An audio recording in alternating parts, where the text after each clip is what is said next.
Hello viewers, welcome to Pragati media. Exams clear చేసిన తర్వాత మనం ఇమీడియట్గా చూసేది జాబ్స్. ఇప్పుడున్న AI technology development situation or ఎన్విరాన్మెంట్లో జాబ్స్ అనేవి అన్సర్టైన్గా ఉన్నాయని స్టడీస్ చెప్తున్నాయి.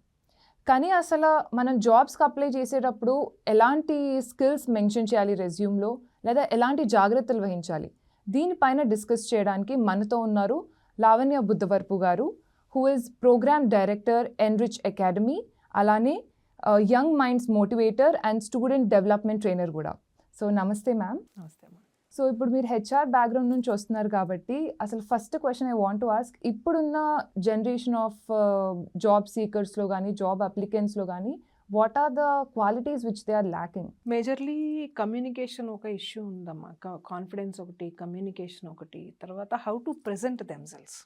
ఎందుకంటే నేను ఏం చేశాను, ఈ జాబ్కి నేను ఎలా సూటబుల్ అనే విషయాన్ని చెప్పడం విషయంలో కూడా some of the areas we're looking out. ఎందుకంటే ఫ్రెషర్స్ నుంచి పెద్దగా ఎక్కువ ఏమి ఎక్స్పెక్ట్ చేయరు కంపెనీస్ వాళ్ళు కూడా. మీకు అంటే మీతో మాట్లాడినప్పుడు మీలో ఉన్న confidence, enthusiasm, the kind of attitude what you have, body language, how you are presenting yourself while you are there in the interaction, these are the first things they are observing when you come to the interview part. But before that itself మీ CV, that is what going to speak about you కదా. So అది first of all represents you. So how well you are representing yourself in the CV is what it matters a lot. So CV చూసిన వెంటనే what are the common mistakes మీ experience or మీరు చూసిన సీవీస్లో ఇప్పుడు generation ఉన్న job seekers చేస్తున్న common mistakes ఏంటంటారు? సిలియస్ థింగ్స్ నేను చెప్తాను ఇక్కడ. మాకు వచ్చే సీవీస్లో చాలాసార్లు ఏమవుతుందంటే, today's kids don't want to put much of the efforts in preparing themselves. They are very much happy to take help of AI, and I do agree they have to do that. ఎందుకంటే కొత్తది మనకి easiest thing ఏదైతే ఉందో దాన్ని adapt చేసుకోవడం చాలా మంచిది. కానీ అక్కడి నుంచి దానికి అన్ని ఇన్పుట్స్ ఇచ్చిన తర్వాత మనం దాన్ని కాపీ పేస్ట్ చేస్తాం కదా. ఆ కాపీ పేస్ట్ చేసినప్పుడు దాంట్లో ఉండే ప్రాంప్ట్స్ని కూడా యాజ్ ఇట్ ఈస్గా కాపీ పేస్ట్ చేసి మనకి సీవీస్ పంపించే వాళ్ళు ఉన్నారు. ప్రాంప్ట్ అంటే మనం చాట్ జీపీటీ పెట్టిన ప్రాంప్ట్ లైక్ అంటే సీవీ మీకు చాట్ జీపీటీ కావచ్చు, ఏదైనా సరే మీకు ఏం చేస్తుందంటే స్క్రిప్ట్ అంతా ఇచ్చినప్పుడు ఒక పాయింట్ రాస్తుంది కదా. అంటే లైక్ ఇప్పుడు నా గురించి మీరు చెప్పారు, Lavanya Buddhavarapu programme director and HR academy అని చెప్పారు. ఆ కింద ఏం చేస్తారంటే ఆ చాట్ జీపీటీ రాసినప్పుడు ఏం చేస్తుందంటే this is going to position you అంటూ ఏదో దాని అభిప్రాయం చెప్తుంది. దాన్ని మనం ఏం చేస్తామంటే ఆ కాపీ పేస్ట్ చేసినప్పుడు మొత్తం అంతా యాజ్ ఇట్ ఈస్గా కాపీ పేస్ట్ ఇందులో చేసేసి వర్డ్ డాక్యుమెంట్లో without looking in to it again they will be sending it to us. అక్కడ మనకి చూసే వాళ్ళకి అర్థమైపోతుంది కదా, అంటే how your presence of mind is there. ఇచ్చింది యాజ్ ఇట్ ఈస్గా కాపీ పేస్ట్ చేసేస్తే నాకు ఉపయోగం ఏంటి? అది నేనే చేసుకుంటాను కదా చాట్ జీపీటీ నుంచి. మీ ప్రొఫైలే కాదు, ఆ వర్క్ కూడా నేను అలా చేసుకుంటాను. What is the use of you being there? So ఇలాంటి సిల్లీ మిస్టేక్స్ ఈరోజు చాలామంది చేస్తున్నారు. సెకండ్ థింగ్ ఈజ్, నేను ఒక జాబ్కి అప్లై చేస్తున్నాను అనే ఒక ఫీలింగ్ ఉంది కదా. అంటే that job is need for you and that job also needs you. అప్పుడే మీ ఇద్దరికి మధ్యన మ్యాచింగ్ కుదురుతుంది. సో జాబ్ అప్లికేషన్ పంపించేటప్పుడు first basic sense every student or fresher or maybe job seeker, a job seeker అయినా సరే, దే షుడ్ హ్యావ్ ఈజ్ నేను దానికి సూటబుల్ అవునా కదా అనేది చూడాలి. ఇప్పుడు అక్కడ ఒక డ్రెస్ ఉందనుకోండి, చాలా బాగుంది కరెక్టే, కానీ నాకు అది సూటబుల్లా కాదా? If I wear the dress how I look అనే దాన్ని బట్టే కదా నేను అక్కడ దాన్ని మళ్ళీ ఆల్టరేషన్ చేయించుకోవడము, ఆ కలర్ కాదు వేరే కలర్ చూడడము, ఇలాంటివన్నీ మనం చేస్తాం. కస్టమైజేషన్ అంటాం కదా, టైలర్ ఫిట్. ఈ టైలర్ ఫిట్, కస్టమైజేషన్ లాంటివి సీవీకి చాలా చాలా అవసరం. మీ ప్రొఫైల్ ఏంటి, మీరు ఏం చదువుతున్నారు, మీరు దేనికి అప్లై చేస్తున్నారు, దానికి తగ్గట్టుగానే మీ సీవీని మీరు ఆల్టర్ చేయాలి. Every time you apply for a single job you have to alter your CV as per the role you are applying for. అది మీరు చెయ్యకుండా ఒకటే మోసకొట్టుడు, సింపుల్ ఒకటే ఉంటుంది, my name, my father's name, వాళ్ళకేం తెలియదు పాపం. అక్కడ మనకి ఇక్కడ చాలా చోట్ల ఎంప్లాయబిలిటీ స్కిల్స్ అనేవి నేర్పిస్తున్నారు. But how these kids are adapting that అనేది మనకి మానిటర్ చేయాల్సిన విషయం అనమాట. సో ఈ పిల్లలకి చాలా వరకు ఆ పర్టికులర్ విషయంలో కాన్షియస్నెస్ లేకపోవడం వల్ల they are taking it as it is, they are posting it and they are sending it. ఇది ఇంకొక silly thing. Third silly thing ఏంటంటే, మెయిల్లో పంపిస్తాం అంటే చాలా చోట్ల ఏంటంటే they will be giving a link and they want you to apply over there, you will be uploading your profile and filling up the details, submitting the profile, హోగ్యా. But చాలా చోట్ల ఏంటంటే ఈమెయిల్ పంపించమని పోస్టింగ్స్ వేస్తాం. Email పంపించమన్నప్పుడు అంటే it shows your negligence. మీరు ఒక చోటకి ఆల్రెడీ అప్లికేషన్ పంపించారు మీ ప్రొఫైల్, సెకండ్ టైం అదే ప్రొఫైల్ని నాకు పంపించాలనుకోండి, you should write a new mail. All together you have to write a fresh email. అంతే తప్పించి పాతది ఏదైతే నేను వేరే వాళ్ళకి పంపించానో దాన్ని ఫార్వర్డ్ చేయొద్దు. Because that shows your negligence కదా. When you want a job from me as a recruiter, if I'm sitting there, what the recruiter thinks about you. అదేంటి వీడు కనీసం కొత్త మెయిల్ రాసే ఓపిక కూడా లేకపోతే వీడు నేను ఎందుకు తీసుకుంటాను? I don't even care for such kind of CVs. అక్కడే తెలిసిపోతుంది కదా వాళ్ళ యాటిట్యూడ్ ఎలా ఉందో.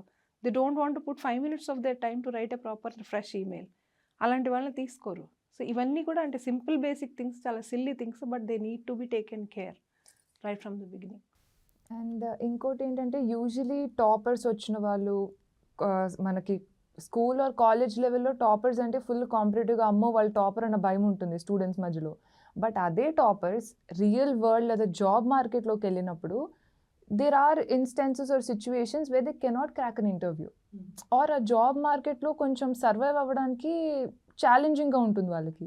సో అది ఎందుకు అవుతుందని అంటారు? టాపర్ అని ఎప్పుడు అంటారు? మ్యాక్సిమం మార్క్స్ వచ్చినప్పుడు లేదా బెటర్ గ్రేడ్స్ స్కోర్ చేసినప్పుడు ఆ comparison. Around your subject only కదా.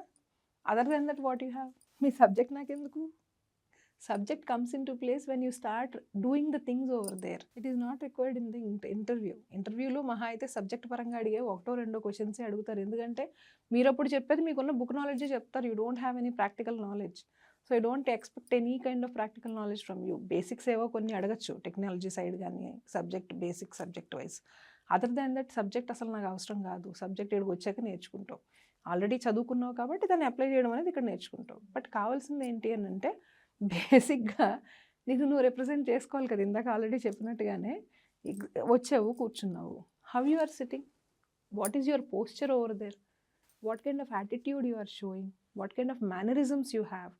ఆర్ యూ అంటే మనం ఫిల్లర్స్ అంటాం కదా, మధ్యలో చాలా మధ్య మధ్యలో దొల్లుతుంటాయి. మాట్లాడేటప్పుడు ఒక ఫ్లో ఆఫ్ కమ్యూనికేషన్ ఉండదు. They take breaks every now and then. Sentence framing కానీ ఇనీషియల్గా ఇంటర్వ్యూ స్టార్ట్ అయినప్పుడు ప్రతి వాళ్ళకి అది ఉంటుంది బికాస్ ఆఫ్ ద ఫియర్. దాన్ని many times they have to practise. So మనం ఇదివరకటి నుంచి కూడా చాలా గుడ్ ఓల్డెన్ టెక్నిక్ ఏంటి అని అంటే, you stand before a mirror, keep on speaking to yourself as if you're speaking to somebody else. It could be the interviewer or maybe somebody, మీ friend కావచ్చు, మీ లెక్చరర్ కావచ్చు, ఎవరితో అయినా సరే. వాళ్ళతో ఎలా మాడతారు మీరు ఇక్కడ మాట్లాడుకుని ప్రాక్టీస్ చేసుకోండి. That builds confidence in your self, that collects that floss what you have in your communication part. ఇలా అంటే ఫ్లాస్ లేని వాళ్ళు ప్రపంచంలో ఉండరా, వాళ్ళకి ఉద్యోగాలు రావా అంటే అలా ఏం లేదు. But this generation itself is claiming that they are the most modern, most learned and most capable and eligible generation for the workforce. మిమ్మల్ని మీరు అలా క్లెయిమ్ చేసుకోవాలి అని అనుకుంటే కనుక ఖచ్చితంగా ఇవన్నీ చేయాలి. మీరు ప్రూవ్ చేసుకోకపోతే how can you be the topper there? కేవలం సబ్జెక్టే రాయడం అంటే అది పెద్ద విషయం ఏం కాదు, ఎవరైనా రాస్తారు. 4 సార్లు అప్పచెప్పించామనుకోండి, ఏ 10th స్టాండర్డ్ స్టూడెంట్ కూడా రాసేస్తాడు. But that's not required in that. When it comes to a job, application of whatever the learned knowledge throughout your life till now, it's not only the subject, everything matters. So when it comes to the interview, you have to represent yourself, you have to represent your attitude, your body language, your dress sense, your common sense. చాలా సార్లు common సెన్సే ఉండదు. చాలామంది first time ఏం అడుగుతారంటే, నువ్వు bus ఎలా వచ్చావు ఇంటర్వ్యూకి అని అడుగుతారు. ఏ బస్ ఎక్కావు తెలీదు, ఎక్కడి నుంచి వచ్చావు తెలీదు.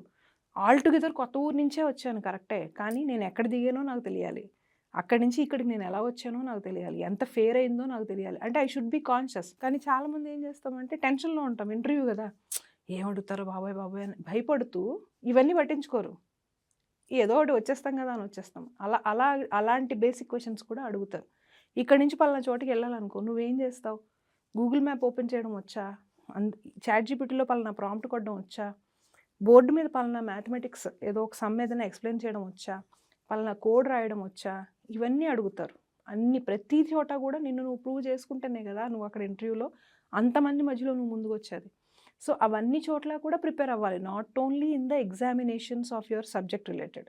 Along with that you have to prepare for all the other areas. అందుకని అసలు యాక్చువల్గా టాపర్స్కి వచ్చే పెద్ద ప్రాబ్లం ఇక్కడే ఉంటుంది. They don't focus on any other things except their studies, and that is making them lack all the kind of other skills. Got it. And ఇప్పుడు ఇంకోటి, ఇప్పుడు వరకు ఉన్న జనరేషన్స్ ఒకటి జెన్జీని సపరేట్ కేటగిరీగా చూస్తున్నారు. ఎక్కడైనా జెన్జీ అంటే అమ్మో జెన్జీయా అని ఓల్డర్ జనరేషన్స్ అంటున్నారు. సో జాబ్ మార్కెట్లలో వీళ్ళు కొంచెం అంటే ఎలా ఉంటున్నారు ఇప్పుడు జెన్జీ స్టూడెంట్స్ వాళ్ళు తీసుకోవాల్సిన what is that one skill which is lacking in Gen Zs for job market and all, and how do they overcome that, లేదా వాళ్ళు ఎలా సరిదిద్దుకోవాలి ఆర్ ఎలా కరెక్ట్ వేలో పెట్టాలి? ఓవర్కమ్ చేయడం అనేది ఉండదమ్మా, ఎందుకంటే జనరేషన్కి మధ్యలో గ్యాప్ ఎప్పుడూ ఉంటుంది. ఆ జనరేషన్కి ఈ జనరేషన్కి ఇదివరకు ఉండేదానికంటే కూడా తక్కువ గ్యాప్లోనే ఆ ట్రాన్స్ఫర్మేషన్ అనేది జరిగిపోతుంది. సో ఇక్కడ మన మిలీనియల్స్ కావచ్చు, ఎవరైనా సరే వాళ్ళని హైర్ చేసుకునే వాళ్ళకు కూడా ఫస్ట్ ఆఫ్ ఆల్ మైండ్లో ఉండవలసిన విషయం ఏంటంటే ఈ జనరేషన్ ఎలా ఉందో వాళ్ళతోటి పోల్చండి తప్ప నేను ఎలా ఉన్నానో అలా పోల్చొద్దు కదా. ఎందుకంటే నాలా నా పిల్లలు ఉండాలని నేను అనుకుంటే వేస్టే అయిపోతుంది, అప్పుడు వాళ్ళు కూడా నాలాగే ఉంటారు కదా. But this generation is different, we have to accept them. At the same time Gen Z వాళ్ళకు కూడా ఇక్కడ పాయింట్ ఏంటంటే నువ్వు క్యాజువల్గా ఉండు, బట్ ఆ క్యాజువల్నెస్ని ఏంటంటే don't show it as if it's your negligence, don't show as your disrespect, don't show as if your unconscious. కాన్షియస్గా ఉండాలి ఖచ్చితంగా. నీకు ఒక ఉద్యోగం కావాలని కోరుకునే కదా నీ అంతటి నువ్వే వచ్చావు. ఆ వచ్చినప్పుడు నువ్వు పద్ధతిగా ఉండు, నిన్ను లొంగిపోయి అక్కడ బానిసత్వం చేయమని ఎవరు అడగరు కదా. ఇవన్నీ కూడా ఏంటంటే kind of narratives that have been built throughout years. Like ఉద్యోగం అంటే అవతల వాడికి వంగి ఊడిగం చేయాలి, వాళ్ళు చెప్పిందే వినాలి, వాళ్ళు ఏమంటే అది పడాలి, ఇలాంటి ఒక జనరేషన్ని చూస్తూ వచ్చారు వాళ్ళు చిన్నప్పటి నుంచి. ఇప్పుడున్న జనరేషన్కి ఏంటంటే they definitely don't care for all those things. నచ్చకపోతే వెళ్ళిపోతాను, ఏంటి ఇప్పుడు లాయల్టీ ఏంటి తొక్క, వాడు జీతం ఇస్తున్నాడు, నేను పని చేస్తున్నాను, ఈ kind of language they are using it అనమాట. కరెక్టే, బట్ ఆ జీతంతో కదా నీ లైఫ్ నడుస్తుంది. ఆ బేసిక్ సెన్స్ ఎప్పుడు వస్తుందంటే 2-3 ఉద్యోగాలు పోయాక వస్తుంది, అప్పుడు బాధ్యత కూడా వస్తుంది. బట్ మీన్ వైల్ ఏంటంటే కొంచెం ముందుగా తెలిస్తే ఒక ఉద్యోగంలో స్థిరంగా ఎక్కువ కాలం ఉండగలుగుతారు. మనకి వాళ్ళకి మధ్యన సంయమనం, the kind of bridging should happen well. నేను నా జనరేషన్లో ఉంటాను, but I won't cross my limits. At the same time నువ్వు నీ జనరేషన్లోనే ఉండు, but you also don't cross your limits. అది ఆ 2 జనరేషన్స్ మధ్యలోనూ జల్వెల్ అనేది జరగాలన్నమాట. ఆ ఏరియాలోనే వీళ్ళు జెన్జీ వాళ్ళు, జెనెక్స్ వాళ్ళు, ఎవరైనా సరే వాళ్ళు కరెక్షన్స్ చేసుకోవాల్సింది అక్కడే. అండ్ ఇంకోటి ఏంటంటే ఇప్పుడు మన బడ్జెట్లో కూడా కంటెంట్ క్రియేటర్ ల్యాబ్స్ అని అనౌన్స్ చేశారు. అండ్ ఇప్పుడు మనకు సోషల్ మీడియా చాలా ట్రెండింగ్, అసలు అందరు వాడేదే అది. సో ఇప్పుడున్న generations are in general job seekers social media or specially LinkedIn, ఎందుకంటే లింక్డ్ఇన్లో జాబ్స్ వస్తూ ఉంటే అక్కడ ఆపర్చునిటీస్ వస్తాయన్న ఒక పర్స్పెక్టివ్ స్టేట్మెంట్ కూడా ఉంది మనకి జాబ్ సీకర్స్లో. సో వీటిల్ని ద బెస్ట్ ఎలా యూస్ చేసుకోవచ్చు job seekers? LinkedIn definitely is a professional platform, everybody relies upon it. Because ఇప్పుడు ఫేస్బుక్ ఉందనుకోండి, ఇదేంటంటే అంతసేపు పర్సనల్ విషయాలే ఎక్కువ మంది షేర్ చేస్తారు. అంటే నేను పలానా చోటికి బీచ్కి వెళ్ళాను, సినిమాకి వెళ్ళాను, తిన్నాను, తాగాను, personalised things, which is not very much required for jobs. Even that also is being monitored these days. మీ ప్రొఫైల్ పంపించారంటే మీ ఫేస్బుక్లో మీరు ఎలా ఉన్నారు, మీ ఇన్స్టాగ్రామ్లో మీరు ఎలా ఉన్నారు, మీ లింక్డ్ఇన్లో మీరు ఎలా ఉన్నారు, అలాగే ఇంకెక్కడైనా కూడా ఈవెన్ ఏంటవి కొత్తవి వచ్చే టిండర్ యాప్లు లాంటి చోట్ల కూడా మీరు ఉన్నారా లేదా అనేది కూడా చెక్ చేస్తున్నారు. Keep in mind. ఎందుకు ఇవన్నీ చెక్ చేయాలి, నా లైఫ్లోకి ఎందుకు పీపిన్ చేయాలి అని అంటే it's not about your life, we're not concern about that. But వస్తున్న వ్యక్తి ఎలాంటి క్యారెక్టర్తో ఉన్నాడు, I need some kind of decorum in my office. నా ఆఫీస్ డెకరమ్కి మీరు సెట్ అవుతారా అవరా? ఒక వర్క్ కల్చర్ని నేను బిల్డ్ చేసుకున్నప్పుడు this is my own world which I have created and I want you to be a part of it. So రావాలి అని అంటే నీకు తగ్గట్టుగా నేను మార్చి, మళ్ళీ ఇంకొకరు ఎవరో వస్తే వాళ్ళకి తగ్గట్టుగా నేను మార్చుకుంటూ పోతే నా వర్క్ ప్లేస్కి ఆ ఇంటిగ్రిటీ ఎక్కడ ఉంటుంది? I cannot bet my workplace integrity to everybody. So I cannot change it. I have my rules and regulations, I have my systems and process that needs to be followed at any cost. Because నా ఆర్గనైజేషన్ని నేను కొన్ని rules తోటి, అలాగే నేను ఒక vision తోటి, నేను ఒక మిషన్ మీద నడిపిస్తూ ఉంటాను. దాన్ని మాత్రమే నువ్వు ఫాలో అవ్వాలి ఖచ్చితంగా, because it's my place. It's not about ego. నాకు ఒక పద్ధతిలో నడిస్తేనే నాకు ఇష్టం, అలా నడపాలనే నేను అనుకుంటున్నా. But that doesn't mean that I'm going to sit upon your head and say all the time like you need to do something below me, అలా చెప్పట్లేదు. కానీ కొన్ని పద్ధతులు మాత్రం పాటించాలి అని నేను అనుకుంటున్నాను. ఆ పద్ధతుల్లో నువ్వు సెట్ అవుతావా అవ్వవా అది నాకు తెలియాలి అని అంటే every social media platform throws an idea on how this person is, that personality it self. చాలాసార్లు ఏంటంటే అత్యద్భుతమైన ప్రొఫెషనలిస్టిక్గా కనిపించే లింక్డ్ఇన్లో ప్రొఫైల్ ఉన్న వ్యక్తి బయటకు వచ్చిన తర్వాత వాళ్ళని చూడలేం, మనం దండం పెట్టేయాలి. ఆ డ్యూయల్ నేచర్ అనేది మనుషులకి ప్రతి చోట ఇప్పుడు ఇంకా ఎక్కువ ఉంది. అంటే విచ్చలవిడిగా ఉంటున్నారు అనమాట. ఆ విచ్చలవిడితనం it's not about relationships and clothes. There are several other things. So అలాంటివన్నీ కూడా ఆ వల్నరబిలిటీ ఎంత ఉంది, నా వర్క్ ప్లేస్ ఎంతవరకు స్టాండర్డ్గా ఉంటుంది, నువ్వు వస్తే నా వర్క్ ప్లేస్కి ఏమైనా ఇబ్బంది కలిగే అవకాశం ఉందా, నువ్వు నా వర్క్ ప్లేస్లో ఫిట్ అవుతావా లేదా, ఈ వర్క్ కల్చర్లో సెట్ అవుతావా లేదా, ఇలాంటివి ఎందుకు చూడాలి అని అంటే because you need to stay with me for long. ఏదో ఇవాళ వచ్చావు 2 రోజులు పని చేసావు, నచ్చలేదు వెళ్ళిపోయావు అంటే కుదరదు. ఎందుకంటే నిన్ను వెతకడానికి నేను ఒక మనిషిని పెట్టి, జీతం పెట్టి రిక్రూటర్ని నేను అక్కడ వెతికిస్తున్నా. I'm spending amount on them, time on them, energies on them. So అవన్నీ వేస్ట్ అయిపోకూడదు. కాబట్టి నేను ఎవరినైతే సెలెక్ట్ చేసుకుంటానో వాళ్ళు కరెక్ట్ అయిన వాళ్ళు కావాలి అని ఎంటర్‌ప్రెన్యూర్స్ అనుకుంటారు, ఎవరైతే జాబ్స్ ఇస్తారో వాళ్ళు. సో దానికి తగ్గట్టుగా మీరు ఉన్నారో లేదో దాన్ని బట్టి మిమ్మల్ని సెలెక్ట్ చేయాలి. సో ఇక్కడ మీరు లింక్డ్ఇన్‌లో మీ ప్రొఫైల్ పెట్టుకున్నప్పుడు having just a profile doesn't mean anything. చాలామందికి ప్రొఫైల్స్ ఉంటాయి, అందరికీ ఉద్యోగాలు రావు. ఎవరికి ఉద్యోగాలు వస్తాయి అని అంటే మీ ప్రొఫైల్లో మిమ్మల్ని మీరు ప్రాపర్గా మళ్ళీ సీవీ లాగే ఇది కూడా కస్టమైజ్డ్గా రిప్రజెంట్ చేసుకోవాలి. అంటే to whom you want to get seen. నేను ఎలాంటి రిక్రూటర్స్కి లేదా ఎలాంటి ఇండస్ట్రీస్లో పనిచేస్తున్న వాళ్ళకి నేను కనిపించాలనుకుంటున్నానో దానికి తగ్గట్టుగా నా ప్రొఫైల్ని నేను క్రియేట్ చేసుకోవాలి ఫస్ట్. సెకండ్ థింగ్ ఏంటంటే you need to build your network. Network building అంటే not only adding numbers, you need to have a rapport with them.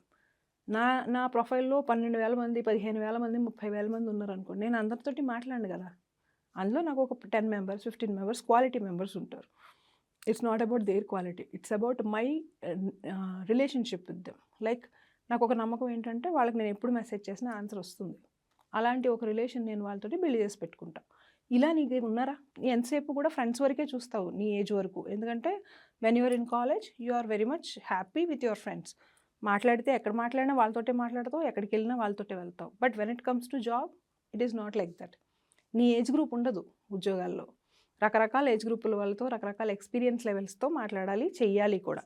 అది చెయ్యాలంటే నీకు అంతమంది తెలియాలి కదా. ఇప్పుడు వేరే ఉద్యోగంలో వేరే కంపెనీలో ఒక ఆయన ఉన్నారు, నీకు తెలిసిన వాళ్ళు ఉంటే కనుక ఆయనకి ఓహో ఫలానా లావణ్య ఉంది, ఈవిడ ఉద్యోగం కోసం వెతుకుతుంది కాబట్టి ఆ అమ్మాయి గురించి చెప్దాం మనం మన ఆఫీస్లో అనిపించాలంటే నేను నీతో 4 సార్లు మాట్లాడాలి ఆ వ్యక్తితోటి. నేను అసలు మాట్లాడకపోతే ఉంటే ఉంటుంది, ఎంతోమంది ఉన్నారు అందులో లావణ్య ఒకతే. So what does it matter? No. అలా కాకుండా ఒక ప్రాపర్ నెట్వర్క్ని, ప్రొఫెషనల్ నెట్వర్క్ని కనుక మీరు బిల్డ్ చేసుకుంటే అప్పుడు లింక్డ్ఇన్ ఉపయోగపడుతుంది. అండ్ నెట్వర్కింగ్లో ఎలాంటి స్టెప్స్ వాళ్ళు తీసుకోవాలంటే, ఇప్పుడు మీరు టచ్ చేసిన point it's very important point. ఎందుకంటే ఫస్ట్ జాబ్ చేసిన తర్వాత చాలామంది స్ట్రగుల్ అయ్యేది నెట్వర్కింగ్లో. Job any field for that matter. So నెట్వర్కింగ్లో చాలామంది లాగింగ్ బిహైండ్ ఉంటారు. సో దాన్ని మనం ఎలా అక్కడ ఎలాంటి జాగ్రత్తలు తీసుకోవాలి, లేదా ఎలాగా కనెక్షన్స్ సరిగ్గా మెయింటైన్ చేయాలి? ఇక్కడ ఏంటంటే ఒకటి, డోంట్ గో ఓవర్బోర్డ్. ఎందుకంటే అవతల వాళ్ళతోటి రిలేషన్షిప్ మెయింటైన్ చేయడం అంటే వాళ్ళ పర్సనల్, నువ్వు కాఫీ తాగేవా, టిఫిన్ తిన్నావా, మీరు ఊరు వెళ్ళారా, మీ ఇంట్లో అమ్మాయి ఉందా, అబ్బాయి ఉన్నాడా, కుక్క ఉందా, మనకు అనవసరం. ప్రొఫెషనలిస్టిక్ నెట్వర్కింగ్ మెయింటెనెన్స్లో కొన్ని ethics, morals, lines, limit lines కూడా ఉంటాయి. అన్నీ కరెక్ట్గా మెయింటైన్ చేయాలి. ఒక బ్యాలెన్స్ తోటి మనం ప్రొఫెషనలిస్టిక్గా ప్రొజెక్ట్ చేసుకుంటూ వాళ్ళని అంతే ప్రొఫెషనలిస్టిక్గా మనం డీల్ చేసినప్పుడు మాత్రమే they will get an idea on okay this person is okay. whenever they ping me, I can answer that question because that's a meaningful question. ఏది పడితే అది చెత్త మాట్లాడట్లేదు, అవసరం ఏంది మాట్లాడుతున్నారు, దానికి నేను ఆన్సర్ ఇస్తాను అనే ఎలాంటి ఇంప్రెషన్ని మీరు క్రియేట్ చేసుకోవాలి. చేసుకున్నప్పుడు కూడా వాళ్ళకి వెళ్ళేటప్పుడు సీవీ పంపించేసి, చాలామంది చేసే ఫస్ట్ మిస్టేక్ ఏంటంటే ఈ లింక్డ్ఇన్లో కనెక్ట్ అయిన వెంటనే ఫస్ట్ సీవీ పెడతారు. సీవీ పెట్టి నేను ఉద్యోగం కోసం వెతుకుతున్నాను కాబట్టి మీ దగ్గర ఆప్షన్ ఉంటే చూడండి అంటారు. ఏం చేయండి, ఎందుకు చూస్తాను నేను నీకు ఉద్యోగం? నువ్వు నాకు ఫ్రెండ్వి కాదు, తెలిసిన మనిషివి కాదు. సీవీలో నేను నీ గురించి నాకేం తెలుసు అని నీ సీవీని నేను రిప్రజెంట్ చేయాలి. మీకు ఒక విషయం తెలుసా, నన్ను మీరు కనుక రెఫర్ చేయాలనుకుందాం, ఇప్పుడు నన్ను ఇంటర్వ్యూకి పిలిచారు, లావణ్యని రిఫర్ చేయాలి అని అంటే what is the quality Lavanya have to sit here? Why she is being referred? అవతల వాళ్ళ నమ్మకాన్ని నేను నిలబెట్టగలిగేలా ఉండినప్పుడు మాత్రమే నన్ను రిఫర్ చేయాలి. నేను ఇక్కడికి వచ్చి నేను అవసరం లేనివి మాట్లాడాను అనుకోండి, her reference goes bad. The person who referred me goes bad obviously కదా. Job also like that. ఇప్పుడు ఒక రికమెండేషన్ నేను చెయ్యాలి అని అంటే మీరు దానికి తగ్గట్టుగా ఉండాలి. అప్పుడు మాత్రమే ఓకే పలానా అమ్మాయి ఉంది, ఆ అమ్మాయి ఈ ప్రొఫైల్ ఇది, నేను తనతో మాట్లాడాను, తన కమ్యూనికేషన్ ఇలా ఉంది, తను ఇది చదువుకుంది, ఇలా చెయ్యాలనుకుంటుంది, తన గోల్స్ ఇలా ఉన్నాయి, తను వేరే ఊరైతే చేయాలనుకోవటం లేదు, ఇలాంటి ప్లాన్స్ అన్ని మినిమం అయినా తెలియాలి. I want to get to confine to Hyderabad only అని అనుకున్నారు అనుకోండి, that needs to be mentioned there. So ఇలాంటి బేసిక్ విషయాలన్నీ అవతల వాళ్ళతో చాలా చెప్పాలంటే first of all you need to introduce yourself properly to the person other side. So నేను ఫలానా అండి, నేను ఫలానా చదువుకున్నాను, ఫలానా విషయంలో ఉన్నాను, I would like to speak to you once so that I can get guidance from you. First dialogue initiate చేసేటప్పుడు కొంచెం పద్ధతిగా అవతల వాళ్ళని అడిగితే అప్పుడు వాళ్ళు మనతో మాట్లాడతారు. అలా కాకుండా రెఫర్ చేయాలంటే please refer me any jobs if there are in your circle పంపించేస్తారు CV. నేను చూడను అలాంటి మెసేజెస్, అసలు ఎవరూ చూడరు, అంత టైం లేదు. మీ ప్రొఫైల్ అంతా నేను చెక్ చేసుకుని ఎప్పుడో ఎవరో పోస్టింగ్ వేస్తే ఈ ప్రొఫైల్కి ఈ పోస్టింగ్ సూటబుల్ అవుతుందని నేను చూసే అంత ఓపిక టైం ఎందుకు ఉంటుంది నాకు? I have more priorities in my life. If you should become a priority for me, then you should create that kind of image for the people with whom you are interacting. If you do that, then your profile will be referred and recommended. Got it. That is very useful tip అసలు చెప్పాలంటే, because even like చాలా మంది లింక్డ్ఇన్లో message పెట్టేస్తారు మీరు అన్నట్టు, resume పంపించేస్తారు and చాలా మంది చూడరు కూడా, రెస్పాన్స్ కూడా రాదు. So now this might definitely help students. So లాస్ట్గా లైక్ అసలు జాబ్ సీకర్స్ చేసే 3 తప్పులు అండ్ చేయాల్సిన కరెక్ట్ రైట్ఫుల్ వే చెప్పాలనుకుంటే ఏం చెప్తారు? Like 3 wrong doings and 3 right doings. Get a clarity on what you want to have. The very basic thing. Clarity లేకుండా వాళ్ళేదో చేశారని, వీళ్ళేదో చేశారని, వాళ్ళేదో చెప్పారని మీరు ఏ జాబ్లకి వెళ్ళొద్దు, ఏ చదువులు చదవద్దు. I sincerely appeal this to all the parents and students and job seekers, everybody. ఈ పాయింట్ ఎందుకు చెప్తున్నానంటే there was a generation where మా ఫ్రెండ్స్ పిల్లలు చేశారు, మా చుట్టాల పిల్లలు చేశారు, లేదంటే వాడా ఉద్యోగం చేశాడు, వాడా కంపెనీలో బాగున్నాడు, వాళ్ళకి ఆ కంపెనీ బాగుంది, వాళ్ళకి ఆ చదువు బాగుంది, వాళ్ళకి ఆ చోటు బాగుంది. నీకు బాగుంటుందా లేదా? How you are suitable for that, how much you are liking that. 2 ఉన్నాయి. ఒకటి మీకు నచ్చాలి, 2 మీరు దానికి సెట్ అవ్వాలి. 2 కుదిరితేనే మీరు అక్కడ ఉండాలి, లేదంటే మీరు ఉండకూడదు అక్కడ. ఆ క్లారిటీ తెచ్చుకోండి. ఫర్ దట్ నేను సిన్సియర్గా ఎందుకు ఈ పర్టికులర్ పాయింట్ని సజెస్ట్ చేస్తున్నానంటే, without that particular clarity if you are getting into your job, first parents pressure కావచ్చు, నా ఇంట్రెస్ట్ కావచ్చు, ప్యాషన్ కావచ్చు, చాలామంది ఏంటంటే ఐటీలో జాబ్ చేయాలని వెళ్ళిపోతారు. వెళ్ళిన 2వ ఏడాది they got frustrated and come back. They come to us. ఇప్పుడు ఏం చేయాలో తెలియట్లేదు మేడం అంటారు చాలామంది. ఏం చేయాలో తెలియట్లేదంటే అసలు ఇప్పటిదాకా నువ్వేం చేస్తావు, ఒకసారి కూర్చొని రాసుకుందా అని చెప్పి ఒక్కొక్క పాయింట్ అడుగుతుంటే ఏం చేయాలో తెలియక ఒక ఆప్షన్ ఉంది కాబట్టి వెళ్ళిపోయారు. ఇప్పుడు ఏం జరుగుతుందంటే నేను అనుకున్న దానికి ఇక్కడ ఉన్నదానికి మ్యాచ్ కుదరట్లేదు అని చెప్పి క్లారిటీ వస్తుంది. ఇప్పుడు ఏం చేయాలో తెలియట్లేదు. మార్కెట్ యాక్సెప్టెన్స్ ఉండదు 2 ఏళ్ళు పోయిన తర్వాత. అప్పుడు నన్ను నేను ఎలా ప్రూవ్ చేసుకోవాలో తెలియదు. So that's where they are struggling. అలా జరగకూడదు అంటే right from the beginning itself put every step consciously. For that you need to get a clarity on what you want to do, how you want to go ahead. ఇది చేసిన తర్వాత మిమ్మల్ని మీరు ప్రాపర్గా represent చేసుకోవడం అని అంటే CVలో కావచ్చు, మీ బాడీ లాంగ్వేజ్ కావచ్చు, మీ డ్రెస్సింగ్ సెన్స్ కావచ్చు, అలాగే మీ సోషల్ మీడియా ప్రొఫైల్స్ కావచ్చు. Don't make it a dualistic. మీరు ఫేస్బుక్లో అయినా సరే, లింక్డ్ఇన్లో అయినా సరే, టిండర్లో అయినా సరే, ఎక్కడికి వెళ్ళినా మీ పేరు చూసారంటే మొత్తం అంతా అదే ఉండాలి, తప్పించి వేరే ఏదేదో ఉండకూడదు. ఎక్కడ ఒక పోస్ట్లో మీ ఇష్టం వచ్చినట్టు కామెంట్స్ పెట్టి, ఇంకొక చోట మీ ఇష్టం వచ్చిన అభిప్రాయాలు చెప్పి, ఇక్కడ మాత్రం నేను చాలా కోటు సూటు వేసుకుని చాలా గొప్పగా ఉన్నానంటే it is not making you a proper person. అది మీకే సాటిస్ఫాక్షన్ ఇవ్వదు. మీకే సాటిస్ఫాక్షన్ ఇవ్వని మీ పర్సనాలిటీ మాకెందుకు? No job, no person wants to take such kind of people into the job roles. ఎందుకంటే ఉద్యోగం పని మాత్రం చేస్తున్నంతసేపు ఓకే, కానీ మిగిలిన ఎంప్లాయీస్తో ఎలా ఉంటారో ఎలా తెలుసు నాకు? నా వర్క్ ప్లేస్కి గ్యారంటీ ఏది? ఆ డెకరం ఉండదు. ఇలాంటి ప్రాబ్లమ్స్ ఉంటాయి కాబట్టి మెయింటైన్ యువర్ పర్సనాలిటీ వెల్. ఆ క్యారెక్టర్ బిల్డింగ్ అనేది ప్రాపర్గా చేసుకోండి, కాన్షియస్గా చేసుకోండి, which is very much required if you want to do a job అయినా సరే. ఈవెన్ ఏ రకమైన కెరీర్ తీసుకున్నా, అంటే ఎంటర్‌ప్రెన్యూర్‌షిప్ తీసుకోవచ్చు, ఫ్రీలాన్సింగ్ తీసుకోవచ్చు. ఎందుకంటే ఇదివరకులాగా జాబ్స్ మాత్రమే అని చెప్పి డిపెండెన్సీ లేదు ఈరోజు. చాలా రకాల లైన్స్ ఆఫ్ కెరీర్ తీసుకుంటున్నారు కాబట్టి దేనికైనా first you need to have a clarity. And ఒక డెసిజన్ ఒకళ్ళు చెప్పారనుకుందాం, అంటే మీరు ఆల్రెడీ ఒక డెసిజన్ తీసుకుందామని క్లారిటీ తీసుకుంటారు అంటే క్లారిటీ ఎక్కడి నుంచి తీసుకుంటారు? తెలుసున్న వాళ్ళ దగ్గర నుంచి తీసుకోండి. అంటే మీకు తెలియడం కాదు, ఆ విషయం గురించి తెలుసున్న వాళ్ళ దగ్గర నుంచి తీసుకోండి. మా అంకుల్ ఉన్నారు, మా పెద్దనాన్నగారు ఉన్నారు, మా బాబాయ్ ఉన్నాడు, మా మావయ్య ఉన్నాడు, వీళ్ళ దగ్గర అడిగి తీసుకుంటాం. మా అత్త ఉంది, ఆవిడ ఆల్రెడీ కాలేజీలో పనిచేసింది. ఎస్, పని చేశారు, వాళ్ళకి అవి తెలుసు. కానీ అన్నీ ప్రపంచంలో తెలియవలసిన అవసరం లేదు. కెరీర్ గైడెన్స్ తీసుకోండి. Career guidance is different from regular guidance. Psychology is different from career guidance కదా. అలా ప్రతిదానికి ఒక డిఫరెన్స్ ఉంది. ప్రత్యేకమైన ఇవి ఎక్స్పర్ట్స్ ఉన్నారు. ఎక్స్పర్ట్స్ దగ్గరికి వెళ్ళి మాట్లాడితే ఎందుకు మాట్లాడాలి, ఎందుకు నేను ఖర్చు పెట్టాలి అని అంటే తర్వాత మీ జీవితాన్ని వేరే వాటి మీద ఖర్చు పెట్టాల్సిన అవసరం లేకుండా ఉండాలి. కాబట్టి మినిమల్ పే చేయండి, కానీ గైడెన్స్ తీసుకోండి.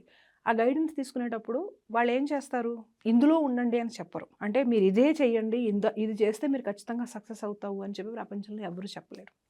వాళ్ళు మీ సైకాలజీని బట్టి, మీ స్టడీస్ని బట్టి, అలాగే ఇప్పుడున్న ఆపర్చునిటీస్ని బట్టి మిక్స్ అండ్ మ్యాచ్ చేసి ఏది మీకు బెస్ట్ సూటబుల్ అనే ఆప్షన్స్ కొన్ని మీ దగ్గర పెడతారు.